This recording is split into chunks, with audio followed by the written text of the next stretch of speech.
प्रियांनो, देवाचा सेवक म्हणजे कोण असतो माहिती? देवाचा सेवक म्हणजे देवाला रिप्रेझेंट करतो. बायबल सांगते की परमेश्वराने माती घेतली, मातीचा मनुष्य बनवला आणि त्याच्यामध्ये जीवधारी श्वास फुकला आणि आदाम तयार झाला. त्यामुळे त्याने त्याच्या पुत्राला ह्या पृथ्वीवरती पाठवलं. पासून असो, जन्मापासून असो या त्या कुर्सावरती जाण्यापर्यंत असो, तो एकच म्हणत होता की मी माझ्या पित्याची इच्छा पूर्ण करण्यासाठी या जगामध्ये आलेला आहे. तर तुम्ही कोणाची इच्छा पूर्ण करण्यासाठी आलेला आहात? तुमच्या जीवनाचा उद्देश काय आहे प्रियांनो? विचार करा. तर प्रियांनो, जेव्हा येशू ख्रिस्त वागत होता या जगामध्ये, एकच तो म्हणत होता की मी माझ्या पित्याचं योजना पूर्ण करण्यासाठी आलेलो, मी माझ्या परमेश्वराची प्रतिनिधित्व करण्यासाठी आलेलो आहे.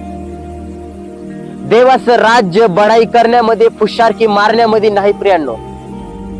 देवाचं राज्य त्या ख्रिस्ताचं प्रतिनिधित्व करण्यामध्ये आहे. तुम्ही त्या येशूला तुमच्या जीवनामध्ये स्वीकारण्यासाठी तयार आहात का? प्रियांनो, तुम्ही त्या देवासोबत चालण्यासाठी तयार आहात का? प्रियांनो, ज्यावेळेस तो देवाचा सेवक लोकांमध्ये जातो, तो देवाचं प्रतिनिधित्व करतो, देवाला रिप्रेझेंट करतो. प्रियांनो, जो व्यक्ती तुम्हाला देवाचं सत्य सांगू शकत नाही, तो व्यक्ती तुम्हाला स्वर्गामध्ये कधीच घेऊन जाऊ शकणार नाही. प्रियांनो, तुम्ही समजत चुकताय प्रियांनो.